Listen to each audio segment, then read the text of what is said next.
इंसान का दिमाग और शैतान का दिमाग, इसमें क्या फर्क है आप बता सकते हैं? मैं बताता हूं।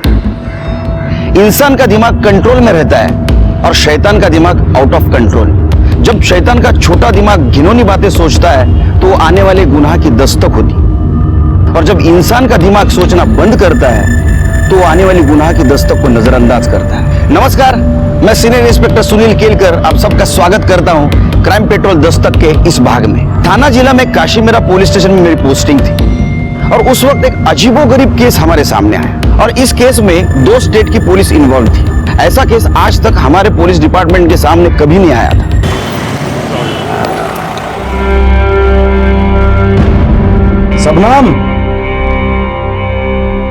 सबनम डब्बा दे दो, हमको लेट हो रहा है। हाँ आई, आ गई ये लो। रात का खाना पका दो, आओगे? आधे घंटे के लिए आएंगे, चले हम। अच्छा सुनो, वो आज पैसे का इंतजाम हो जाएगा ना? हम जल्दी शादी कर लेंगे तो अच्छा रहेगा।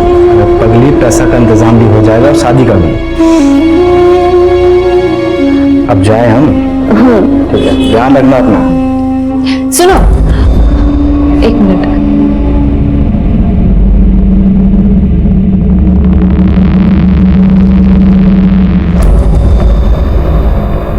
ताला।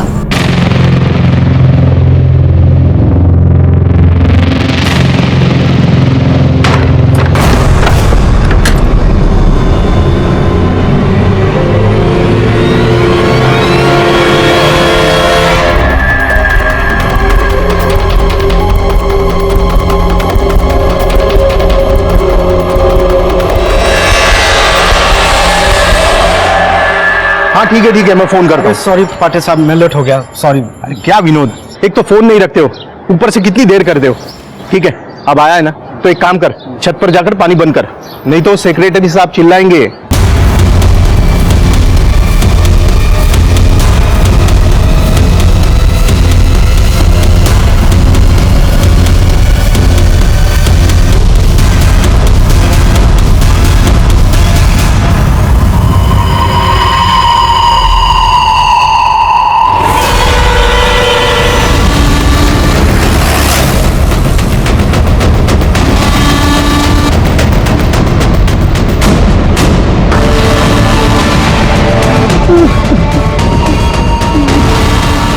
पीछे होइए आप लोग, चलिए। चलो आगे हो, पीछे होइए प्लीज, आगे हो, चलो आगे हो।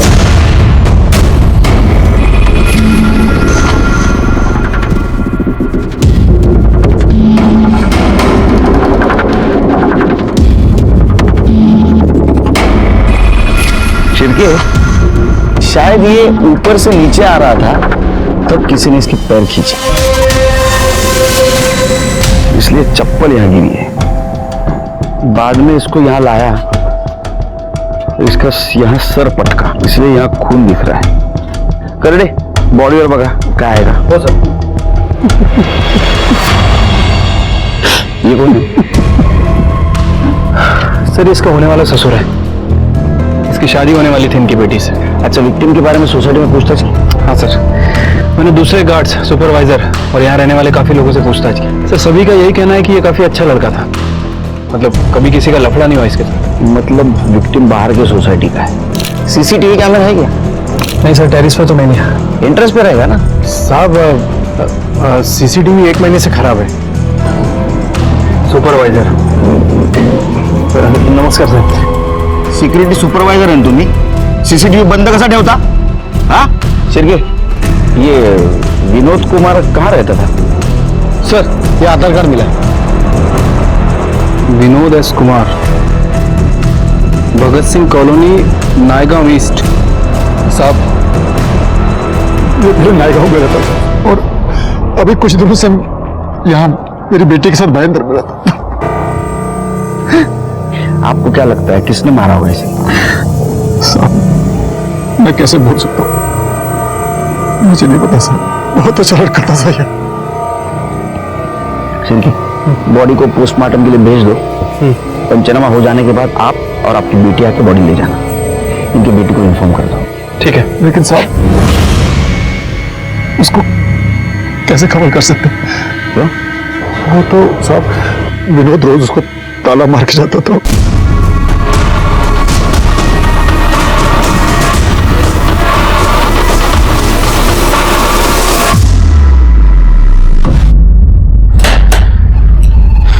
आपका कहना है कि आपकी बेटी अंदर है? हाँ साहब। कोई है अंदर? कोई है? साहब अंदर ही है। कौन? पुलिस! आपके पति विनोद का खून हो गया है। नहीं, नहीं हो सकता। नहीं, ऐसे नहीं हो सकता। देखिए, आप रोइए मत और हिम्मत से काम लीजिए।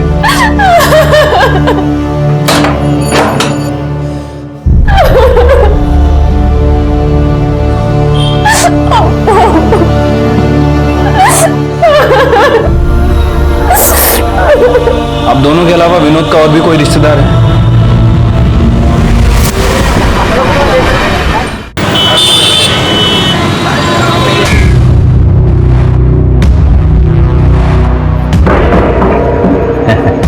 कैसी हो भाजी?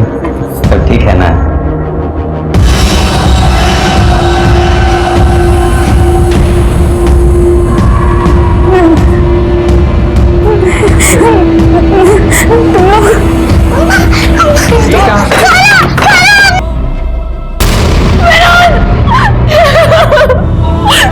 तुम मुझे अकेला छोड़ के नहीं जा सकते विनोद।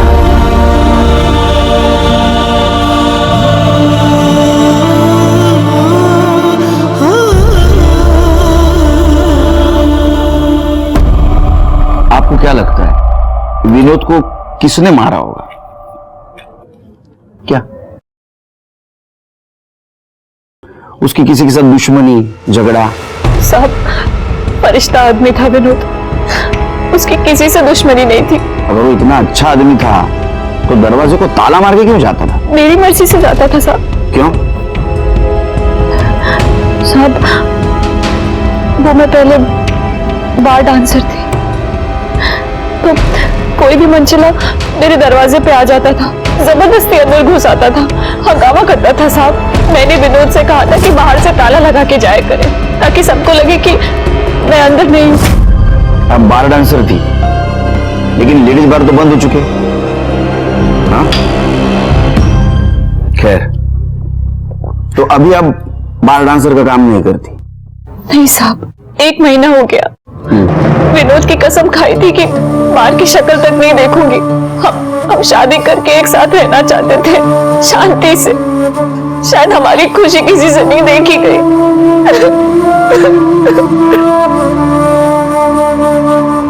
शांत हो जाइए।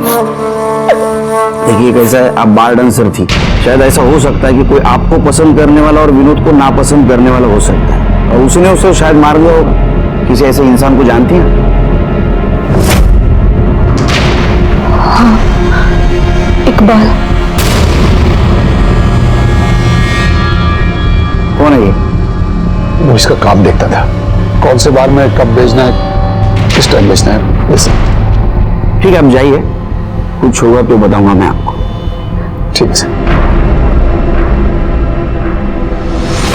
शिरके, ये शबनम कह रही थी विनोद दरवाजे को ताला मार के जाता था, तो विनोद के पॉकेट में तो चाबी मिलनी चाहिए। चाबी तो नहीं मिली। चाबी गई कहाँ? इकबाल ले गया। इकबाल को उठाओ, उसका कॉल रिकॉर्ड और मोबाइल लोकेशन भी निकालो। इकबाल, तो तू चाहता था शबनम डांस बार में नाचे, वो धंधा करे। शबनम ने माना नहीं, क्योंकि उसको विनोद के साथ शादी करनी थी, और तुझे तेरे और शबनम के बीच का कांटा लगा विनोद, इसलिए तूने उसको मारा। नहीं, खुदा कसम साहब, आपने विनोद को नहीं मारा। तो ये जो तेरा मोबाइल लोकेशन रिकॉर्ड है झूठा है। विनोद का जहां मर्डर हुआ वहां तेरा मोबाइल ऑन था, क्या कर रहा था वहां? साहब, मैं उस पर नजर रख रहा था कि वो कब घर से बाहर जाए और मैं शबनम से बात करूं, लेकिन वो ताला मार के निकल गया साहब। फिर मैं साहब उसके पीछे पीछे गया, ये देखने के लिए कि वो काम किधर करता है। वो टेरेस पे गया पानी बंद करने के लिए, तो उसके पीछे गया और उसका मर्डर कर। मेरा भरोसा करो साहब, बिल्डिंग के अंदर तो गया ही नहीं साहब। तूने क्या किया और क्या नहीं किया ये हम पता करेंगे। जा शिरके, अपने खबरियों को बोलना, इसके ऊपर नजर रखनी, और ये विनोद के जान पहचान वालों के बारे में जरा पूछताछ कर। शायद ऐसा हो सकता है कि पुरानी दुश्मनी निकालने के लिए उसका मर्डर किया हो। ठीक है।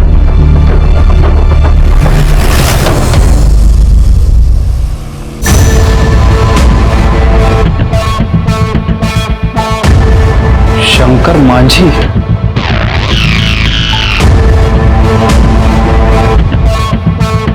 मुशारी रामनाथ चौक 3 स्थान, जिला मुजफ्फरपुर, बिहार। हो साहब, ये हमारे साथ ही रहता था और इसकी ना 2 गंदी आदतें थी। एक तो आज के टाइम में वो फोन यूज नहीं करता था, और दूसरा हर किसी को अपना नाम और गांव गलत बताता था। मुझे तो यही नाम पता है साहब, अनिल कुमार, बाराबंकी में रहता था। हाँ साहब, इसका नाम संजय कुमार है और ये इलाहाबाद का रहने वाला है। साहब, मैंने कभी भी विनोद से उसके घर वालों या उसके गांव के बारे में नहीं पूछा। कुछ तो होगा आपके पास विनोद के घर वालों का, कोई माँ बाप की फोटो, कोई लेटर, कोई कुरियर, कुछ भी। पता नहीं साहब, लेकिन हाँ, उसकी एक पेटी है मेरे पास जिसमें वो अपना सारा सामान रखता था। मैं वो आपको देती हूँ। भैया, हम आपकी इकलौती बहन है, हमें कुछ तो नया दिखाइए। आज तुम्हारे पति के कारण तुम्हारा और हमारा बाप जेल में है। तुम हमारी आंखों के सामने रहोगी ना तो हम सच बता रहे हैं, हमारे हाथों से तुम्हारा खून हो जाएगा। आखिर तुम हो तो शंकर माझी की बीवी और ये बेटी भी तो उसी की है। चलो भैया, हमारी बात सुनिए ना, हम कहाँ जाएंगे भैया? भैया, हम कहाँ जाएंगे भैया? भैया,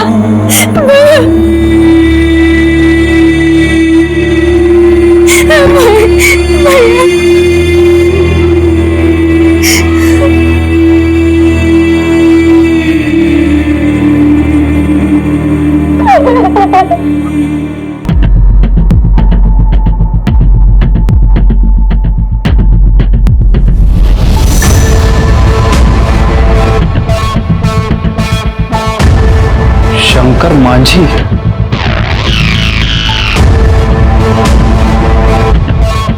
मुशारी रामनाथ चौक 3 स्थान, जिला मुजफ्फरपुर, बिहार। कमाल है शिरके, आधार कार्ड और फोटो एक आदमी का, नाम और एड्रेस 2। पता नहीं सर, विनोद ने अपने गलत नाम और गलत पते कितने लोगों को बता रखे। लेकिन ऐसा तो भागे हुए क्रिमिनल्स करते हैं। सर, हो सकता है कि विनोद भी बिहार का क्रिमिनल हो और यहाँ मुंबई में छुपा हो और अपनी क्रिमिनल एक्टिविटी छुपाने के लिए लोगों को गलत नाम और गलत पते बता रहा हो। होने को तो कुछ भी हो सकता है। सर, फिर ये भी चांसेस है कि इसके दुश्मनों को विनोद के बारे में पता चल गया हो और उनमें से किसी ने विनोद का मर्डर कर दिया हो। बिहार पुलिस को कांटेक्ट करो, अभी ये डाउट वही क्लियर कर सकते हैं, और देखते हैं इसका वहां कोई अपना है या नहीं।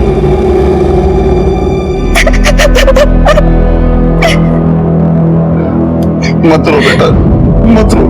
जिसका पति मर जाता है ना बाबूजी, उसके जीवन में सिर्फ रोना ही लिखा रहता है। समझ लो कि हम दोनों का कर्म फूटा है। हम भी तो बिना किसी बात के जेल काट रहे हैं। तुम विश्वास नहीं करोगे बाबूजी, अब हम उस घर में नहीं रह सकते। देखो, तुमको वहीं रहना होगा। शंकरवा मरने को मर गया, पर तुम्हारा और हमारा जीवन खराब कर दिया उसने। तुमको खुद अपनी लड़ाई लड़नी पड़ेगी बेटा। सर, वो बिहार पुलिस से मेरी बात हुई है। सर, वो विनोद कुमार, जिसका दूसरे ही आधार कार्ड पे नाम शंकर माझी था और एड्रेस बिहार का है। सर, 1 साल पहले बिहार में उसका मर्डर हो गया। क्या? हाँ सर, और बिहार पुलिस ने उसके ससुर को गिरफ्तार किया है, वही सजा काट रहा है। शिरके, कमाल है। यानी 1 साल पहले जिस आदमी का बिहार में मर्डर हुआ, उसी आदमी का अभी मुंबई में मर्डर हुआ, और उसके खूनी की हमें तलाश है। अभी तो फिल्म की स्टोरी है, फिल्म बननी चाहिए इसके ऊपर तो। सर, मुझे लग रहा है कि ये रियल मर्डर और फेक मर्डर का कोई कनेक्शन है। हो भी सकता है, नहीं भी। वैसे सर, एक पॉसिबिलिटी और है, हो सकता है कोई विनोद को बिहार में मारना चाहता हो और उसे पता चल गया हो कि ये विनोद मुंबई में जिंदा है, तो कोई बिहार से मुंबई आया, विनोद का मर्डर किया और उसके बाद वापस बिहार भाग गया। लेकिन ये सब तो हमें बिहार जाके इन्वेस्टिगेट करने पर पता चलेगा। तुम्हें बिहारी आती है? ज्यादा नहीं सर, बस थोड़ी बहुत आती है। और सर, यहाँ की इन्वेस्टिगेशन? शिरके, यहाँ तो विनोद उर्फ शंकर माची के मर्डर का कोई स्ट्रांग मोटिव भी नहीं मिल रहा है। फिर भी अपने खबरियों को काम पे लगा दो। ठीक है सर, चलो। विनोद कुमार मर्डर केस में एक अजीब सा ट्विस्ट आ गया। विनोद कुमार मुंबई में आने से पहले यहां से 2000 किलोमीटर दूर मुजफ्फरपुर में शंकर मांझी के नाम से जिंदगी जी रहा था। वहां उसका मर्डर हो गया, लेकिन वो जिंदा था।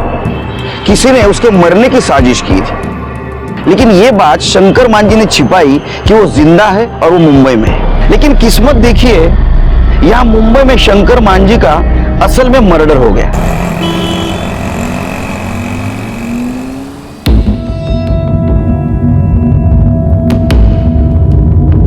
बैठिए, आप ही का पुलिस स्टेशन है। अब कहाँ बैठे महाराज, आप लोग तो दिमागी फ्यूज कर दिए। अब आप लोग कह रहे हैं कि शंकर मांझी बंबई में विनोद कुमार बन के रह रहा है, अब साले का मर्डर हो गया। हाँ, ये हम नहीं मान सकते। अरे कैसे मान लें जी? ये देखिए, विनोद कुमार के ब्लड डिटेल्स, डीएनए रिपोर्ट खुद चेक कर लीजिए। बलिराम बाबू जी, चेक किया जाए, हमको तो ट्रू लग रहा है। सर, हम लोगों के पास तो बहुत सारे सर्कमस्टांशियल एविडेंस है, जिसमें कि कोई भी ये कैलकुलेट करके पता लगा लेगा कि शंकर मांझी का खून हुआ था। क्या हुआ, आप लोग को भरोसा नहीं हो रहा है? तो चलिए क्राइम सीन पे, हम क्लियर करके दिखाते हैं आपको सब। चल आइए सर। आइए, तो अब हम आपको क्राइम सीन का चलचित्र दिखाते हैं। बलिराम, तुम उधर जाओ। तो हुआ ये कि शंकर मांझी जो है वो उधर से आ रहा था, और उसका जो ससुर है दशरथ, वो इस पेड़ के पीछे छुप के उसका बाट जो रहा था। ऐसे क्या कर रहा था? अब उसका इंतजार कर रहा था। अच्छा, तो बलिराम आओ। अरे बलिराम, तुम शंकर मांझी हो, हम दशरथ हैं, जब हम बुलाएं तो आ जाना। ठीक है साहब। आओ। अब तो यहाँ खड़े होकर उसका बाट जो रहा था, तो आओ बलिराम। अब तो जैसे ही आया कि दशरथ एकदम उसके सामने खड़ा हो गया, ऐसे दोनों के बीच में झपटम झपटाई हुई, और जो घड़िया है उसकी वो टूट के नीचे गिर गया। अरे रुकिए रुकिए, बीवी ने शादी की सालगिरह पे गिफ्ट दिया था, आप तोड़ रहे हैं इसको। लाइए मैं खोल के देता हूँ आपको। ठीक है, ठीक है। लीजिए। तो ये जो घड़ी है यहाँ गिर गया था, और फिर क्या किया, जो दशरथ है वो चाकू निकाल के शंकर मांझी के पेट पे अच्छा, और फिर उसको खींचा। क्या बोल रहा हूं, बहुत मोटा गए हो यार, अभी बहुत भारी हमसे खींच नहीं रहे। तो मान लीजिए कि लाश को दशरथ जो है वो खींचते हुए लेके जा रहा है, ऐसे खींच के लेके आ रहा है। आइए आइए आप लोग। हाँ, तो ऐसे खींचते खींचते खींचते खींचते इधर से खींचते खींचते यहाँ लाके छोड़ दिया। हाँ, और फिर जो दशरथ है वो देखा कि उसके कुर्ते पे खून लगा है। अब गांव वालों को शक न हो जाए तो क्या किया, कुर्ता खोल के उसी पेड़ के पास हमको कुर्ता मिला था, और उसका जो चप्पल का निशान है वो यहाँ से लेकर वहां तक हम लोग को बरामद किए थे ना जी सर। और फिर उसका मोबाइल लोकेशन निकाल के हमको पता चला कि जो दशरथ है वो यहाँ पे था, वही मारा है इसको। सर, कोरट में शंकर का खून, उसकी घड़ी, दशरथ का कुर्ता, मोबाइल लोकेशन की डिटेल, चप्पल का जमीन में निशान, ये सब सर्कमस्टांशियल एविडेंस बनाकर हमने पेश कर दिया। तो आपको दशरथ के चप्पल के निशान मिले, लेकिन शंकर के नहीं मिले। हाँ, वो चप्पल नहीं पहना होगा ना। वो वेपन? अरे वो वेपन तो कहीं गाड़ दिया होगा, देख तो रहे हैं, सब खेत खलिहान तो है। बॉडी भी गाड़ दी होगी फिर। नहीं सर, बॉडी गाड़ी नहीं होगी, वो जंगली जानवर ले जाके खा गए होंगे। यहाँ चीता सियार बहुत रहते हैं ना। तो हम लोगों को जल्दी निकलना चाहिए, तो हमें भी खा लेंगे वो। अच्छा, एक काम कीजिए सर, आप दशरथ को छोड़ने की तैयारी कीजिए, क्योंकि वो बेकसूर है। अरे क्या बात कर रहे हैं महाराज, हम लोग इतना मशक्कत से केस को सॉल्व किए हैं, इतना बाई लूटे हैं, और आप तो सब मट्टी पलीत कर रहे हैं। हमें सिर्फ इतना पता करना है कि शंकर मांझी उर्फ विनोद कुमार का मुंबई में मर्डर किसने और क्यों किया, और 1 साल पहले यह मर्डर की जो साजिश रची गई थी वो किसने रची थी, और फेक मर्डर और रियल मर्डर में कुछ कनेक्शन है क्या। कृपा करके इतना ही काम कीजिए कि शंकर मांझी उर्फ विनोद कुमार के कनेक्शन में जितने भी लोग हैं उनको थाना बुलवाइए। समझ गए कि नहीं? 1 साल बाद उनकी खबर आई भी तो कैसे, मौत की। हमको पता होता ना साहब कि हमने शंकर मुंबई में, हम मौत के उनके पास चले जाते, और शायद ये सब होता भी नहीं। आपको क्या लगता है शंकर को किसने मारा होगा? उनके दोनों भाई ने, हरिहर और बासुकी। उनके शंकर की मौत के कुछ दिनों बाद ही दोनों ने जायदाद का बंटवारा कर लिया और हमसे भी धोखे से अंगूठा लगवा लिया। अब हमारी और हमारे बच्चे की जिंदगी हराम करके रखी है।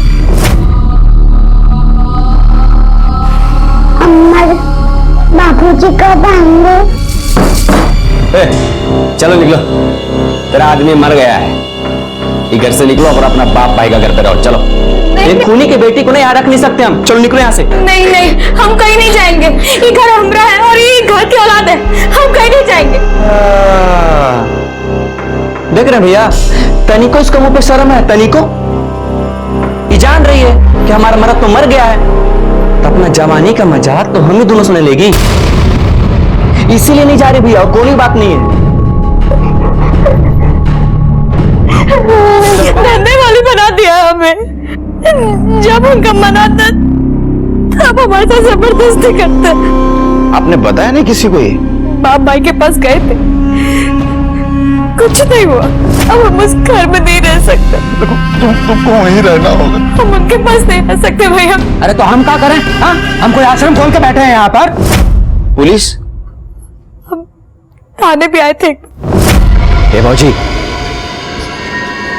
अगर पुलिस को कुछ बताई ना तो तुमको भी भेज देंगे सीधा शंकर भैया के पास स्वर्ग में, ठीक है ना? ये बात को ना अपने भेजा में घुसा लो, वरना तुम्हारी बेटी को ना कोठा में बेच देंगे। निकल। यही शंकर के सबसे बड़े दुश्मन थे। इन लोगों ने पहले उसको भड़काया, फिर उनका खून का योजना बनाया। हमने बापूजी को जेल भेजे और फिर उनको बंबई भेज दिया। और जब यहाँ पे मामला ठंडा हो गया तो शंकर को मार दी।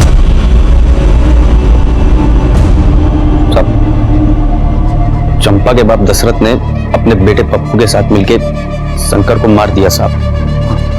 हाँ साहब, अब यहाँ मरे या बंबई में मरे, लेकिन सर सच बात यही है कि वो उसे बिल्कुल पसंद नहीं करता था। और एक बात और साहब, वो उसे पूरे गांव के सामने मारने की धमकी दिया था साहब। हम सोच रहे थे साला तुमसे पैसा लेकर व्यापार शुरू करेंगे, तुम साला करोड़ लेकर मर जाओगे, पपुआ को दे दोगे। अगर हमको देने के लिए ना तुम्हारी अंटी से कुछ नहीं निकले। हाँ, नहीं निकलेगा, समझ गए ना? अब जाओ यहाँ से। जा रहे हैं और तुम्हारी बेटी और नाती को यहीं भेज देंगे। अब हमारी जिम्मेदारी नहीं है। तो हमारी जिम्मेदारी है, शादी कर दी है ना, सब हो गया बस। और यहाँ लाके छोड़ दोगे तो मार के काट के तुमको जंगल में फेंक देंगे आप।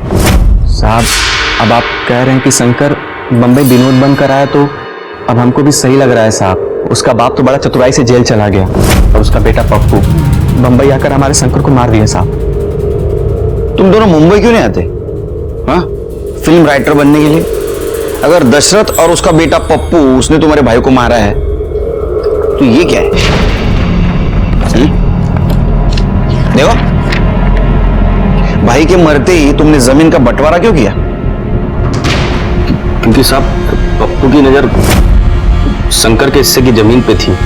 वो चंपा को पटाकर जमीन हड़पना चाहता था साहब। हाँ साहब, हमारे गांव का नियम है साहब कि कोई एक भाई मर जाता है तो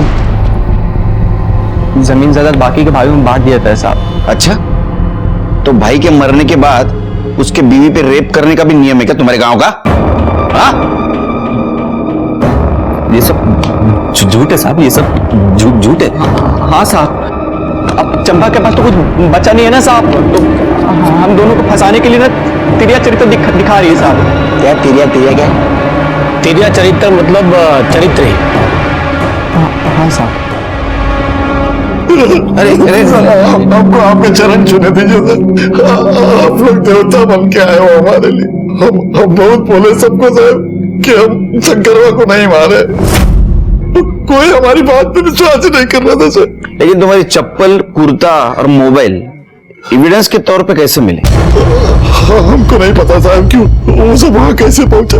हम रोज दोपहर में साहब 2 बजे से 5 बजे तक सोते हैं साहब। उस दिन भी हम सो रहे थे। क्या ऐसा तो नहीं ये सब मास्टर प्लानिंग आपका ही झूठी साजिश? और तुम जेल आ गए, शंकर को मुंबई में भगा दिया, वहां किसी से उसको मरवा दिया ताकि किसी को तुम पे शक न हो और तुम निर्दोष साबित हो। कैसी बात कर रहे हैं साहब? हमको देख के आपको ऐसा लगता है कि इस बुढ़ापे में हम ऐसा कुछ सोच सकते हैं? तो पप्पू जैसा जवान लड़का है तो कुछ भी सोच सकते हैं। उसका तो नाम ही मत लीजिए साहब, वो मर गया हमारे लिए। जब से हम जेल में आए तो हमारा काम धंधा सब हथिया लिया है। चाहता तो कोई वकील करके हमको छुड़ा सकता था। इसका मतलब पप्पू को फायदा है तुम्हारे जेल में रहने से। फायदा मतलब दोनों हाथ घे में है। क्या ऐसा तो नहीं आपको पप्पू ने फंसाया शंकर को मुंबई रास्ते से हट जाए? पप्पू कुछ भी कर सकता साहब, कुछ भी कर सकता। साहब बाबूजी तो हमारे सठिया गए, जेल में रह के उनका दिमाग फिर गया। साहब शंकरवा की क्या औकात थी?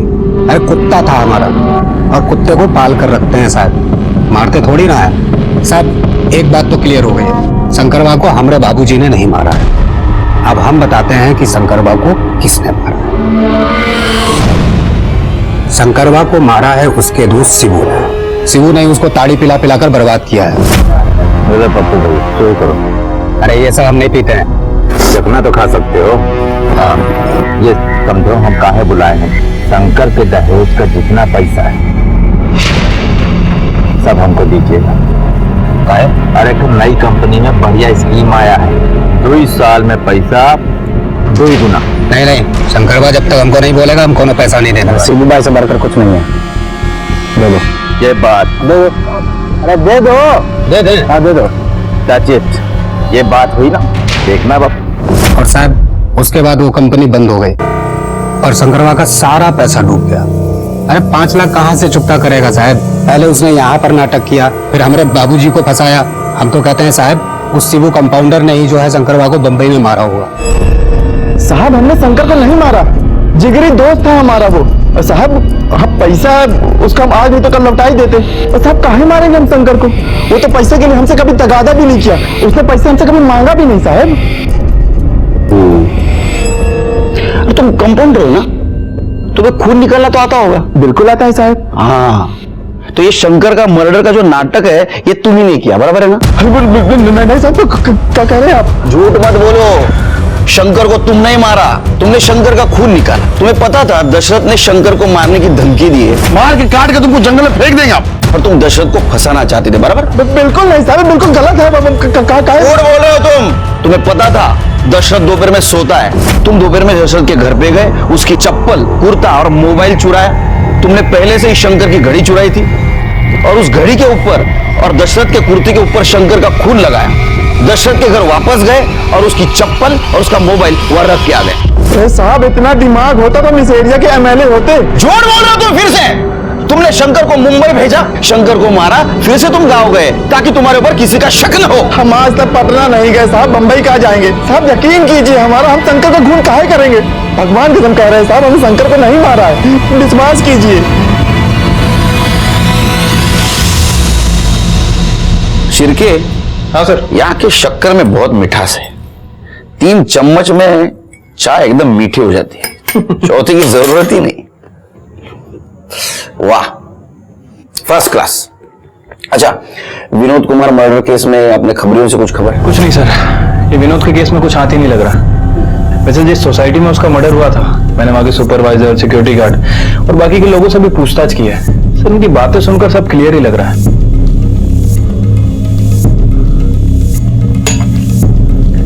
ये देखो शिरके, ये चंपा का बाप दशरथ, ये चंपा का भाई पप्पू, ये चंपा के देवर मतलब शंकर मांझी के भाई हरिहर बासुकी, और ये शंकर मांझी का अच्छा दोस्त शिबू।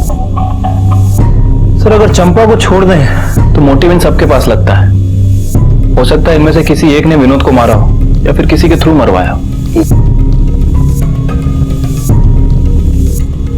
शिरके, अभी हम लोगों को 3 ड्यूटी को अंजाम देना है। 1 नंबर ड्यूटी, शंकर मांझी को मुंबई में किसने मारा। ड्यूटी नंबर 2, शंकर मांझी के मर्डर की साजिश या बिहार में किसने की और उसका ससुर दशरथ उसको किसने फंसाया, और ये चीज शंकर मांझी ने सबसे क्यों छुपाई। और ड्यूटी नंबर 3, अगर ये दोनों बासुकी और हरिहर चंपा से जबरदस्ती करते थे या करते हैं तो इनको रंगे हाथ पकड़ना। सर इस काम में तो हमें बिहार पुलिस की मदद लेनी पड़ेगी। अरे आइए आइए केलकर साहब, ये लीजिए बिहार का वर्ल्ड फेमस स्वीट, खास आपके लिए मंगवाए हैं। लीजिए, लो सर। बहुत मीठा है। क्या है ना सर, बिहार है, सब तीखा होता है और मीठा आपको ज्यादा पसंद है, इसलिए आपके लिए मंगवाया है। सर सब मिलके साथ चलेंगे तो सब मीठा होता है ना। हाँ, इसलिए तो हम यहाँ आए हैं।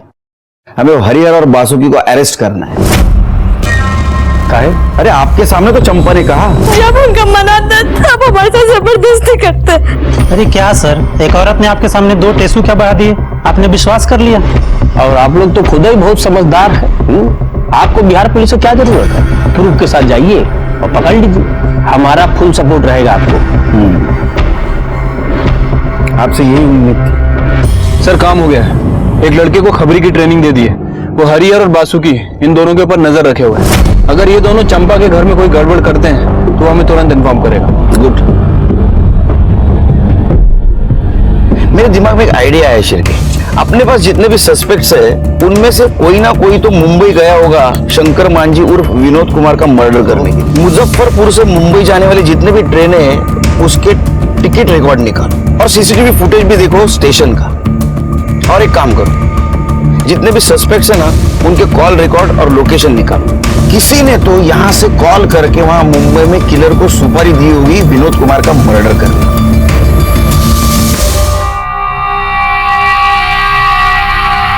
अरे सुलेमान भाई समझाओ ना इसको, क्या खाली पीली फोकट का टाइम थोड़ा कर रही है। अरे एक दिन ये जवानी ढल जाएगी ना, कोई पूछने का भी नहीं इसको।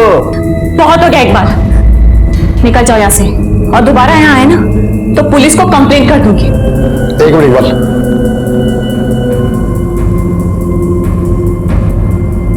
देखो बेटा, जो चला गया वो वापस तो नहीं आएगा।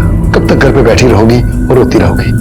मेरी मानो, काम पे लग जाओ, मन लगा रहेगा। नहीं बाबा, विनोद कभी नहीं चाहता था कि मैं बार में डांस करूं या ऐसा कोई खराब काम करूं। उसे कसम दी थी मैंने कि ये काम दोबारा कभी नहीं करूंगी। मैं झाड़ू कटका लगा लूंगी, भूखी मर जाऊंगी, लेकिन दोबारा उन बदनाम गलियों में कदम कभी नहीं रखूंगी। पेरेंट टीचर मीटिंग के लिए बिहार से आओ मुंबई। साहब हरिहर और बासुकी अभी भी चंपा के घर में घुसे हैं। कर तो दुल्हन अंतर शिरके, बिहार पुलिस को बुलाओ, तब तक दोनों भाइयों को मैं संभालता हूँ। चलो मम्मा को छोड़ो, हमको अंदर आने दो। मम्मा को छोड़ो, हमको अंदर आने दो। हम लोग को छोड़ो, दरवाजा खोलो, हमको अंदर आने। मम्मा को छोड़ो, हम अंदर आने।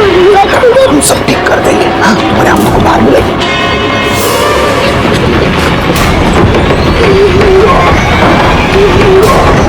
जाओ जाओ जाओ, चलो। बहुत गर्मी चढ़ा है तेरे को, गर्मी लेके जाओ इनको, अंदर देखो।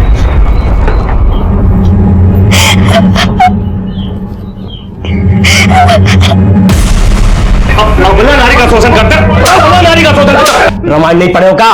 हाँ, भाभी मां समान होती है।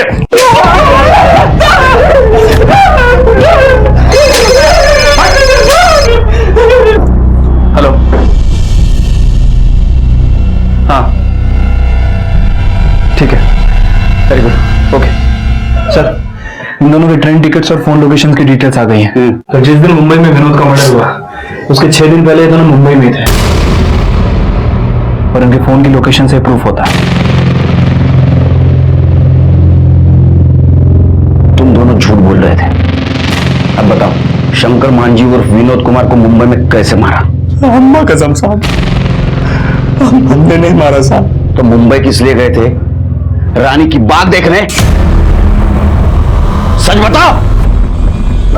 ये जब तक सच नहीं बताते नहीं मारते रहो इनको। सच बताते साहब, सब सच बताते साहब। ये सच है कि हम लोग शंकर भैया को मारने गए थे बम्बई साहब। वो बहुत खुशी हुई भैया कि तुम जिंदा हो, और जो तुम पैसा बोले थे ना वो हम सब लेके आए, बैग में है होटल में। नहीं अच्छा है, गांव में बड़ा परेशानी है, यहीं रहो, शादी करो, गांव में हम सब संभाल लेंगे। सही कह रहे हो हरिहर भैया, कल हम लोग सुबह वाली ट्रेन से जा भी रहे हैं। सुबह जा रहे हो? यहाँ पास में माता का मंदिर है, शाम को दर्शन करते हैं। शाम को शंकर भैया हमें माता के मंदिर में ले गए थे। ये मंदिर बहुत फेमस है, जो भी मुराद मांगोगे पूरी हो जाएगी। जय हो चंडिका देवी। क्या करो? हम लोग शंकर भैया को बहुत खोजे पर वो नहीं मिले साहब, इसलिए हम लोग वापस चले गए। शंकर भैया को हम लोग नहीं मारे हैं साहब, ये सच बात है साहब। वो हम पता कर लेंगे। फिलहाल अपनी भाभी चंपा के शोषण और बलात्कार के जुर्म में तुम्हें पुलिस कस्टडी मिलती है। कल इनको मैजिस्ट्रेट के सामने पेश करो।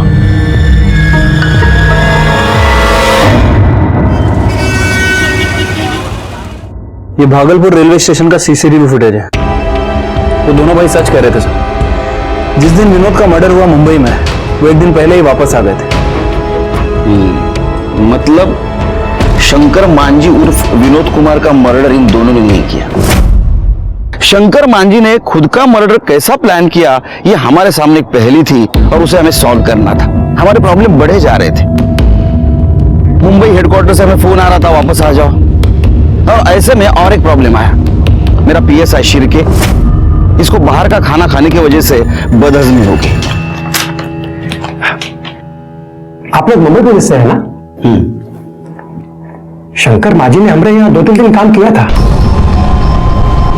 फिर अचानक उसके मर्डर की खबर मिली। 2-3 दिन क्या काम किया शंकर मांझी ने? कुछ नहीं साहब, वो ब्लड डोनेट रखवा दिया था। जो ब्लड डोनेट करने आते थे, खून निकालने में वो उनकी मदद करता था।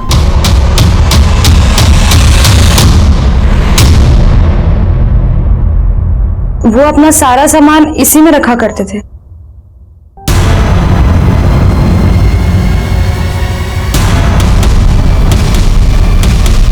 सर, अरे ये तो ग्लोव्स है, सिरिंज। शिबू को बुलाओ। इसे पहचानते हो? ये शंकर मांझी के घर में मिला।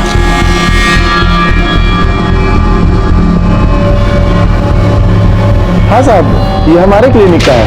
अब शंकर ही सब प्रैक्टिस करने के लिए हमसे मंगवाया था। 100%? 100% साहब, सही बोल रहे हो? भगवान कसम। गुड। चल।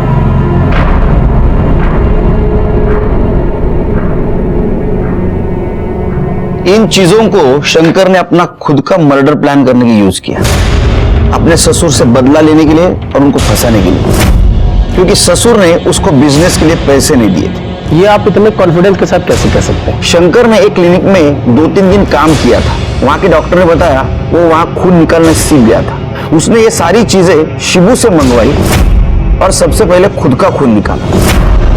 शंकर को मालूम था कि उसका ससुर दशरथ रोज दोपहर को 2 से 5 के बीच में सोता है। वो वहां गया, उसने ससुर की चप्पल, कुर्ता और मोबाइल चुराया। फिर मर्डर ऐसे जगह प्लान किया जहां चप्पल के निशान मिट्टी में बने।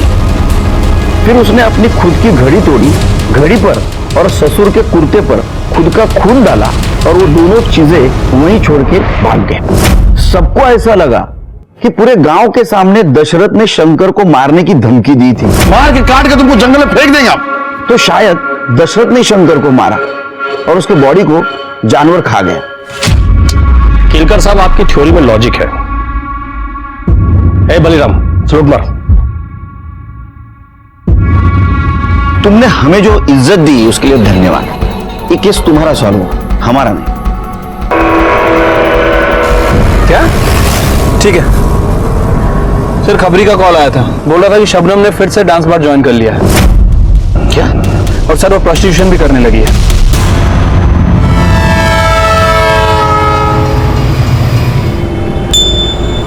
मेरे समझ में नहीं आ रहा है फिर से क्यों कर रही हो तुम ये सब, डांस बार, प्रोस्टिट्यूशन। हाँ, तुमने तो कहा था विनोद से बहुत प्यार है तुम्हें। क्या ऐसा तो नहीं उसका इस्तेमाल कर लिया, उससे पैसे लिए, मार दिया? खुदा कसम साहब, मैं चलती ट्रेन के सामने कूद जाऊंगी, लेकिन विनोद के साथ कभी बुरा नहीं कर सकती। जब उसकी मौत की खबर आई तब आजान होने वाली थी। मैं नमाज पढ़ने ही जा रही थी, लेकिन वो दिन है और आज का दिन है, मैंने नमाज नहीं पढ़ी। साहब, मुझे यकीन ही नहीं हुआ कि मेरा खुदा मेरे फरिश्ते को मुझसे कैसे छीन सकता है। 1 मिनट, तुमने कहा अजान के वक्त तुम्हें खबर है, जी सर। मतलब दोपहर 1:05 1:10 के बीच में हमें खबर 2 बजे मिली, मर्डर 1 बजे हुआ। हमसे पहले तुम्हें कैसे खबर मिली? अब्बू को जैसे ही पता लगा विनोद की मौत के बारे में, उन्होंने फौरन मुझे बता दिया। शबनम, दरवाजा खोलो शबनम। क्या हुआ अब्बू? गजब हो गया, विनोद का खून हो गया। ये क्या बेहूदी बात कर रहे हैं आप अब्बू? खुदा के खौफ से डरिए। नहीं, मेरा यकीन करो शबनम, मेरा यकीन करो, मैं झूठ नहीं बोल रहा हूं। मैं उसके यहां से चाबी लेकर आया हूं। ये आपकी कोई चाल है ना अब्बू? आप मुझे इकबाल के हवाले करना चाहते हैं ना? निकल जाइए यहाँ से, जाइए। मुझे लगा कि वो कोई चाल चल रहे हैं। मैंने उन्हें कसम दी और दरवाजा बाहर से ताला लगाकर जाने के लिए कहा, ताकि अगर विनोद आए तो उसे किसी भी तरह का शक ना हो। हाँ, इसलिए हमारी पुलिस टीम वहां गई तो हमें दरवाजा बंद मिला। तुमने हमें पहले क्यों नहीं बताया? तुम्हारे अब्बा से डर के विनोद बाहर से ताला लगाता था। शिरके, सुलेमान अहमद। मैंने कुछ नहीं किया। नाटक बंद कर, बस हो गया तेरा नाटक। सच सच बता।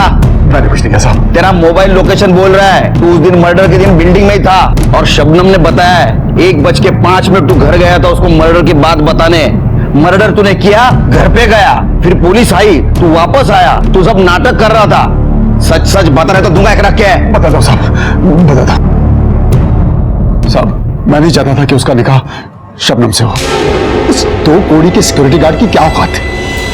मैंने इकबाल से बोला था कि विनोद से 2 लाख रुपए का डिमांड कर। मैंने सोचा कि मुझे पैसे देगा, मैं पूरे पैसे लेकर और शबनम को लेकर निकल जाऊंगा। लेकिन ना ही साहब वो पैसे दे पा रहा था और ना ही शबनम काम कर पा रही थी। और मैंने इकबाल से कहा कि मौका देखते ही वो शबनम से मिले और उसे लेकर गायब हो जाए। जब इकबाल उस पर नजर रखा था, मैं भी दूर से उस पर नजर रख रहा था, और जब इकबाल ने विनोद का पीछा करना छोड़ दिया तो मैं चुपके से सोसाइटी में घुस गया साहब।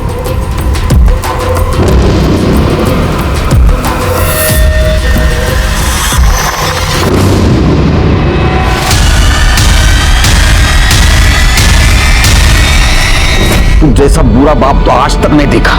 शर्म नहीं आई तुझे सुलेमान? अपने बेटी से सब करवाते हुए उसे डांस बार में नचवाया। जब इस दलदल से वो निकलना चाहती थी तो उसके सपनों का मर्डर कर दिया। सुलेमान अहमद को शंकर मांझी उर्फ विनोद कुमार के कत्ल के जुर्म में सजा हो गई। कहते हैं ना, बुरे काम का नतीजा बुरा ही होता है। शंकर मांझी को बिजनेस के लिए पैसों की जरूरत थी और उसे गांव में कोई पैसा नहीं दे रहा था, इसीलिए उसके दिमाग में खुद के मर्डर का प्लान आया। वो अपनी वाइफ और बच्ची से अलग हो गया और यहीं से शुरू होगी गुनाहों के दस्तकों की दास्तान, जो उसके मौत पे आके रुक गई। देखते हैं हमारे आज के एपिसोड की दूसरी कहानी।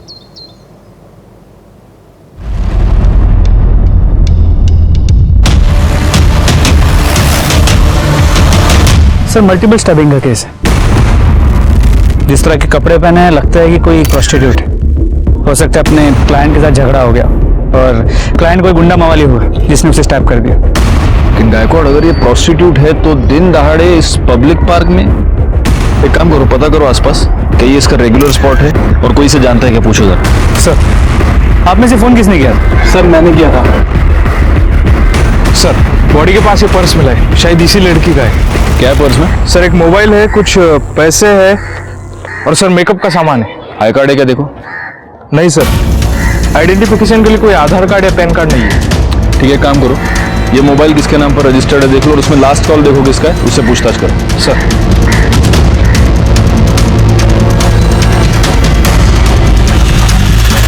सर कुछ नहीं मिला।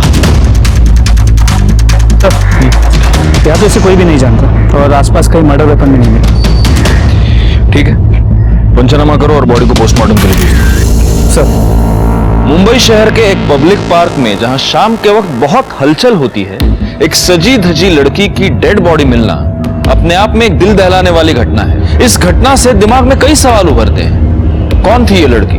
क्या ये लड़की प्रोस्टिट्यूट थी?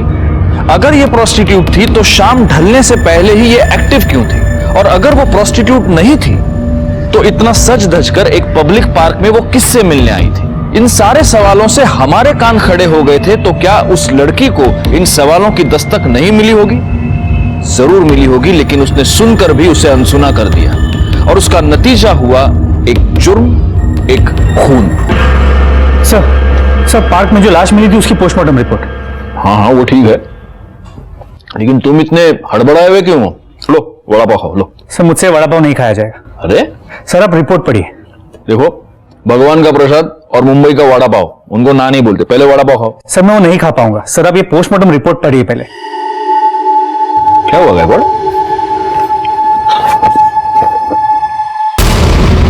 क्या हमारा डॉक्टर पागल हो गया क्या, या नींद में बनाई है रिपोर्ट उसने?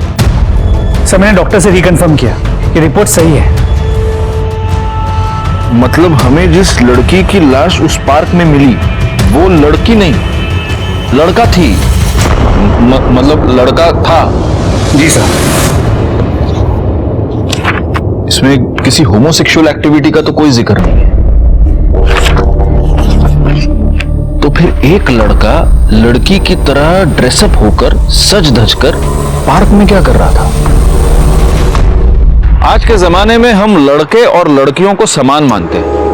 हमारे आसपास हम कई सारी ऐसी लड़कियां देखते हैं जो लड़कों की तरह ड्रेसअप होती है, और इतना ही नहीं, वो लड़कों की तरह काम भी करती है। लेकिन आज के जमाने में भी एक लड़के का एक लड़की की तरह सज धज कर तैयार होना, पार्क में जाना और वहां उसका खून, इस केस को सॉल्व करने के लिए लड़की बनने वाले इस लड़के के जिंदगी के डिटेल्स का पता लगाना मेरे लिए बहुत जरूरी हो गया था।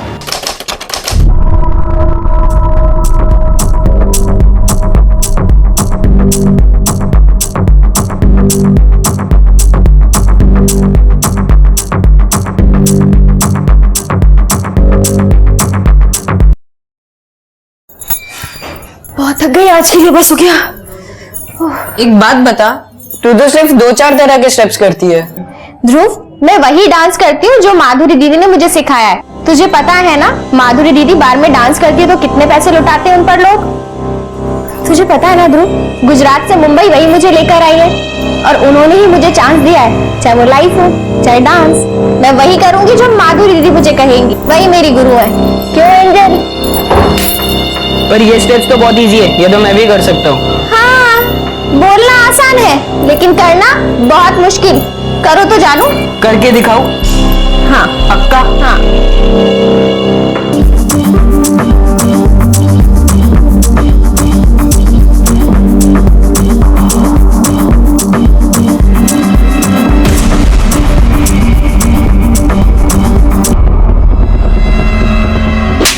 हांड बना फिर रहा है।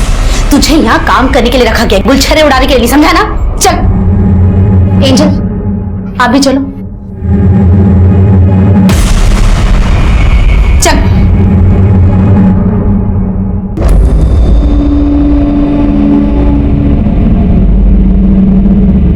देख क्या रहा है? जल्दी झाड़ू लगा। कभी काम नहीं किया क्या? इधर इधर इधर से आपका ठीक से आ जाओ। हाँ, चप्पल निकालो। अरे क्या हुआ? एक मिनट रुको, एक मिनट रुको। हाँ आकर आकर आकर। ठीक है?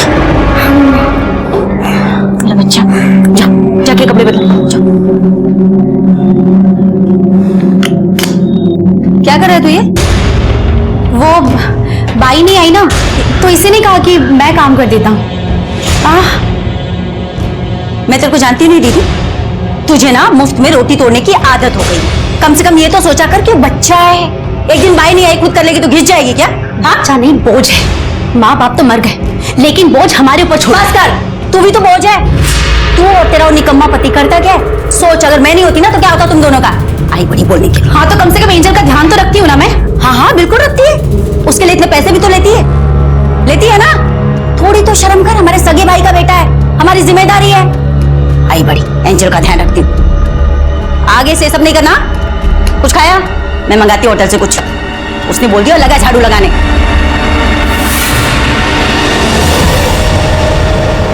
माधुरी समझती क्या अपने आप को? 2% की इज्जत तो है नहीं, बाहर डांसर कहेंगी, और तू भी यहाँ चिपकी पड़ी है उसके पास। तो क्या करूँ? तुम्हारे माँ बाप भाई भाभी के साथ मॉडर्न किचन में रहूं? तो रह यहाँ उस एंजल की नानी बन के, जिसके बाप का तो कुछ आता पता है नहीं। मुझे तो ये माधुरी बिल्कुल पसंद नहीं है। देख अभी भी खड़ी है जासूस बन के यहाँ पर। आदर होती बुरी नहीं है, लेकिन जब से ध्रुव आया है ना तब से बदल गई है। उसे लग रहा है कि मेरे बिना उसका चल जाएगा, लेकिन इस ध्रुव का कुछ करना पड़ेगा, उसे इस घर से निकालना ही पड़ेगा।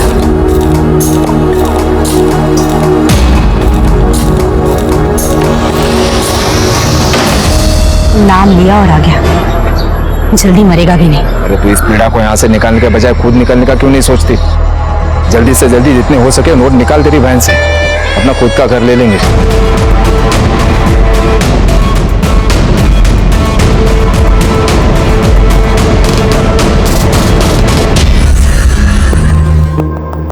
ब्लाउज का नेक डीप रखा है ना, और बैग भी? मैडम आपने जैसा बोला था बिल्कुल वैसे ही बनाया है। बहुत बढ़िया, थैंक यू।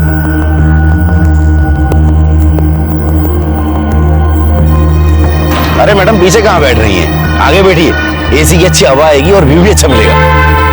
आइए आइए बैठिए। ठीक है।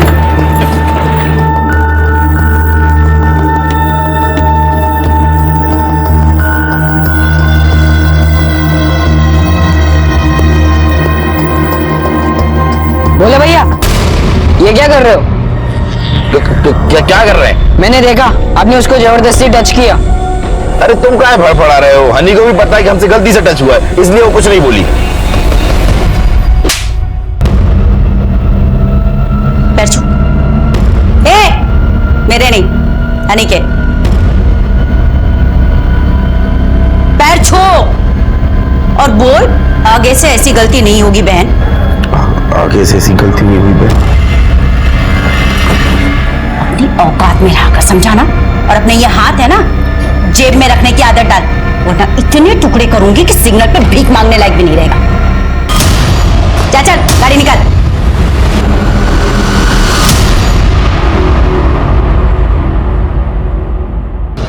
ये देखिए अरे मेरे को भी भेजना है। चाहिए। हाँ ये बोला लेते इसकी चलना यार।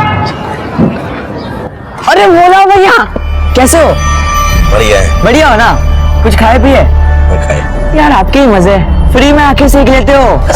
सच में? अरे मजाक नहीं कर रहा। चलो अभी जाओ, मैडम आने वाली है। अरे बोला भैया चले जाएंगे यार। बोला भैया एक रिक्वेस्ट थी, हमें भी कभी डांस बार ले चलिए ना। एक बार लेके चलो, एक बार। हाँ प्लीज यार। अरे हाँ एक बार प्लीज यार, प्लीज। जाओ मैडम आगे, मैडम जाओ।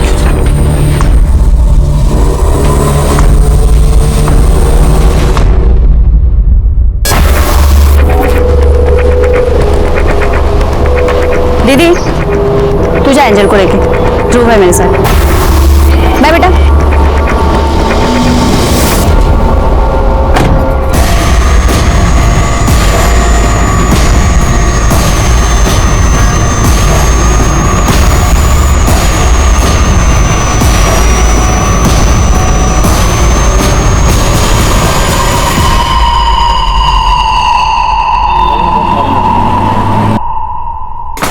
हनी, हनी कहाँ है तू?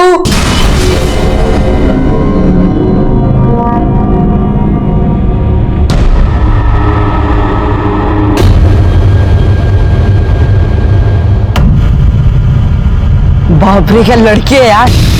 क्या बात है ध्रुव, क्या लड़की है। देख दिखा, सही लड़की है यार। यार ध्रुव, इतनी बुआ मस्त मस्त लड़कियां यहाँ आती है और उन्हें बार डांसर बना देती है। बार डांसर नहीं, सोशल वर्कर। ये मेरी बुआ के बारे में ऐसा मत बोला, वो खाली डांस करती है, डांसिंग उनका प्रोफेशन है, इससे ज्यादा कुछ नहीं। देवी है वो, गरीब लड़कियों की मदद करती है ताकि उन्हें काम मिले। हाँ जैसे तू वो हनी के साथ लगा रहता है। मेरे पापा भी सोशल वेलफेयर डिपार्टमेंट में, वो भी गरीबों की हेल्प करते। उनके पास तेरी बुआ की तरह एक ही बिल्डिंग में 2 फ्लैट, एक सिडान और एक एसयूवी नहीं है। अरे अरे अरे तुम बच्चों जैसा क्यों झगड़ रहे हो? ध्रुव पटाखा का फोटो लाया, काम की बात करता है। यार ध्रुव, हमें बस इस लड़की से एक बार मिला देना यार, प्लीज। Only for friendship. हाँ यार प्लीज एक बार मिला दे। अरे यार ध्रुव, तू ही हमारा दोस्त है यार, तेरा नाम कौन है यार? प्लीज कुछ तो कर यार, प्लीज। हाँ यार प्लीज एक ही बार मिला यार, प्लीज यार ध्रुव, प्लीज। ध्रुव ना हमेशा की तरह लटकी दे देता है यार। पट्टू है साला, फिर से कल्टी ले लेगा। मैंने बोला था ना, ये साला कोई लड़की वड़की नहीं ला सकता। पूरा मूड खराब कर दिया। भाई ऐसा होगा तो मैं घर जा रहा हूँ। हाँ?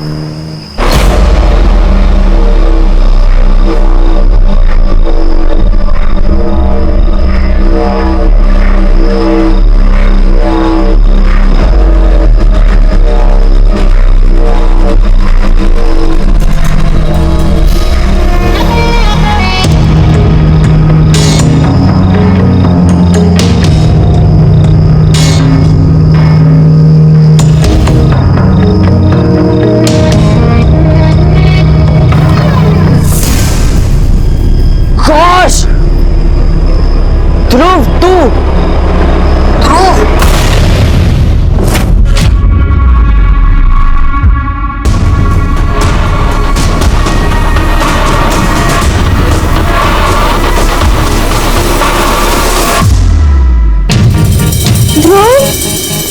तू सॉरी दीदी, इंग्लिश को अभी निकाल। अरे नहीं नहीं नहीं, बहुत अच्छा लग रहा है। वेल वेल, एक चीज की कमी है, मेकअप।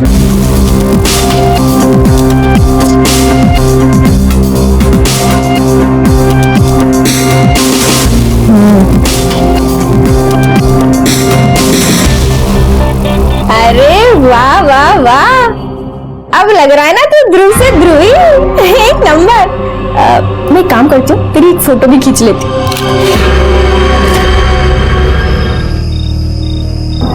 ध्रुव, मैं आज तुझसे वही सवाल पूछता हूँ जो मेरा बाप मुझे रोज पूछता है और परेशान कर देता है। क्या भाई, तू लाइफ में क्या करना चाहता है? मैं ना अपनी बुआ की तरह बनना चाहता हूँ, ताकि मेरे पास एक बड़ा सा घर हो, बहुत सारी गाड़ियाँ हो, बहुत पैसा हो और मैं दूसरों की मदद कर सकूँ। फिर ना भाई, लाइफ ने तेरे साथ बहुत बड़ा धोखा किया। अगर तू लड़की होता ना तो अपनी बुआ के जैसा बार डांसर होता और रोज सुबह बैग भरकर पैसे घर पे लाता। और तू जो तेरी जहरीली बुआ है ना शिल्पा, उसकी सुननी भी नहीं पड़ती। और वो कमीना भूला तेरा ड्राइवर होता। ओए, ये सब ना ये अभी भी कर सकता है। कैसे? जिंदगी में कई बार ऐसा होता है कि हमें कोई बहकाता है और हम बड़ी आसानी से बहक जाते हैं। हमारी सोचने की क्षमता कम हो जाती है और हम ये समझ नहीं पाते कि हम सीढ़ी चढ़ रहे हैं या सूली। ध्रुव के साथ भी कुछ ऐसा ही हुआ। उसकी आगे बढ़ने की ललक और अपनी बुआ माधुरी की तरह अमीर बनने की चाहत ने उसे बार डांसर बनने पर उकसाया और नतीजा हुआ एक। सर पार्क में जो लड़की के ड्रेस में लड़के की बॉडी मिली थी, उसकी इंफॉर्मेशन हमने सभी पुलिस स्टेशन में भेजी थी, लेकिन कहीं भी उसकी कोई मिसिंग कंप्लेंट दर्ज नहीं है। सर, उस लड़के के कॉल डिटेल्स रिकॉर्ड, मौत के ठीक 2 घंटे पहले उसकी लास्ट बातचीत इस नंबर पे हुई थी और इसी नंबर से उसे कई बार मिस कॉल भी आए थे। सर एक काम करो गायकवाड़, ये जो नंबर है इसकी डिटेल्स निकालो और पता करो ये कौन है। सर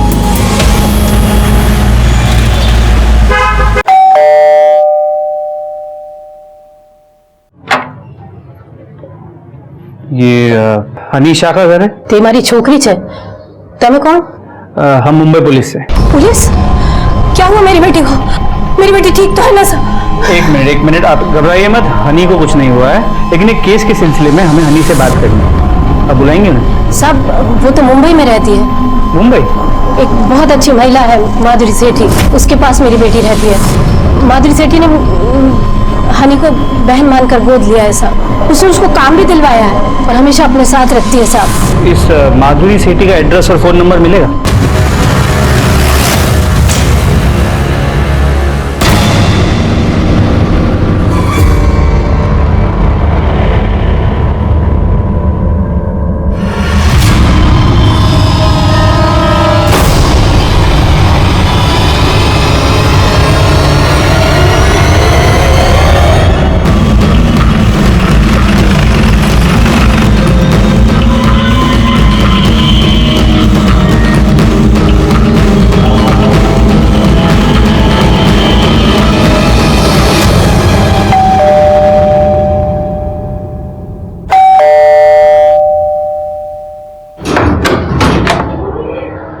माधुरी सेठी, आप आप में से माधुरी सेठी कौन है? मैं हूँ साहब, लेकिन आप यहाँ क्यों आए? आपको किसने फोन किया? साहब, हमको पुलिस की हेल्प दीजिए प्लीज, आप जाइए। 1 मिनट, आप शांत हो जाइए। देखिए, हमें हनी शाह से बात करनी है। हनी से? क्यों? कुछ पूछताछ करनी। किस बारे में साहब? एक लड़के के फोन से हनी के फोन पे आखिरी कॉल किया गया था और हमें उस लड़के की डेड बॉडी मिली।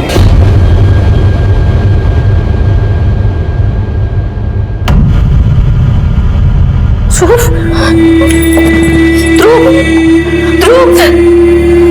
ये क्या हो गया ध्रुव?